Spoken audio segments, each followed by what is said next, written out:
할렐루야! 오늘은 창세기 12장의 말씀을 함께 보도록 하겠습니다. 아브라함은 위대한 신앙의 인물입니다. 하나님은 아브라함이 복이 될 것이라고 약속하셨습니다. 이 약속은 아브라함의 후손으로 오시는 예수님을 통해 성취가 됩니다. 하나님이 아브라함을 부르실 때 아브라함은 믿음으로 순종했지요. 자신이 살던 땅과 친척, 가족들을 떠났습니다. 자신의 모든 기반과 근거지를 포기했습니다. 이런 엄청난 순종을 했던 아브라함에게 항상 꽃길만 있지 않았습니다. 10절에 보면 이런 말씀이 있습니다. 그 땅에 기근이 들었으므로 아브라함이 애굽에 거류하려고 그리로 내려갔으니 이는 그 땅에 기근이 심하였습니다. 그 땅에 기근이 들었습니다. 심한 기근이었다고 반복해서 말씀하고 있습니다.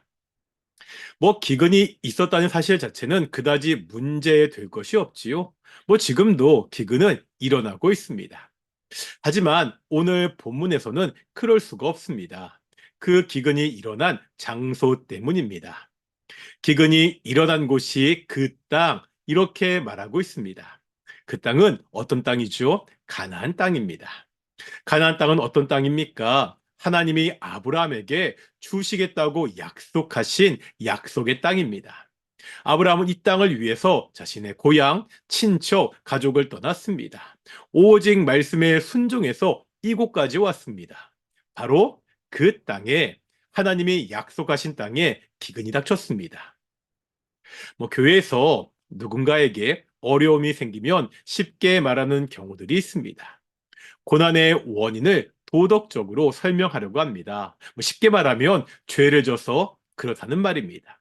신앙생활 제대로 하지 않더니 저렇게 되었다고 비난합니다. 정말 그렇습니까? 신앙생활 제대로 하지 않아서 하나님의 벌을 받았습니까? 마태복음 8장에 우리가 잘 아는 사건이 하나가 나옵니다. 예수님이 광풍을 잠잠하게 하는 장면입니다. 예수님과 제자들이 배에 오릅니다. 예수님은 바로 주무시지요. 그때 광풍이 닥쳤습니다. 큰 놀이 일어나고 배를 덮쳐 파손시키려고 합니다.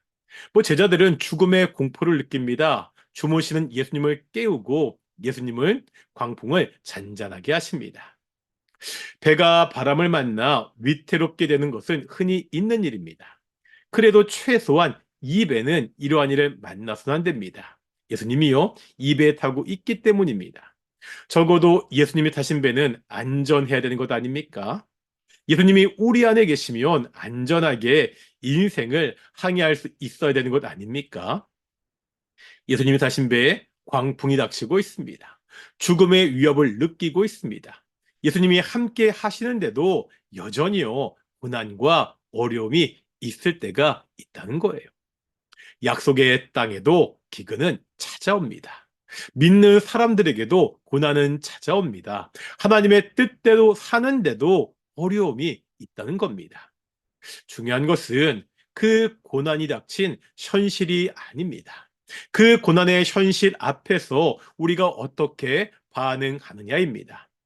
고난의 순간에 잊지 말아야 되는 사실이 한 가지 있습니다. 바로 그 순간에도 하나님이, 예수님이 나와 함께 하십니다. 기근 때문에 애굽으로 피신한 아브라함의 가정을 하나님이 지켜주십니다. 예수님께서 풍랑이는 바다를 잠잠하게 해 주셨습니다.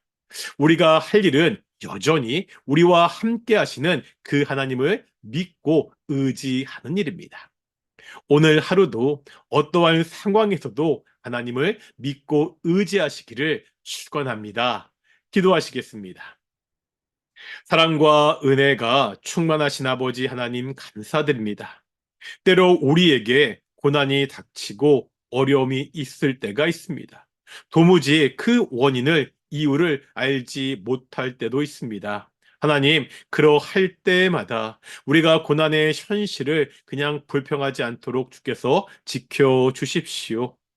그 가운데 나와 함께 하시는 하나님을, 예수님을 믿고 의지하며 살아가는 귀한 성도들이 될 수 있도록 인도해 주시옵소서. 감사드립니다. 이 모든 말씀 예수님의 이름으로 기도드렸습니다. 아멘. 마치겠습니다. 샬롬.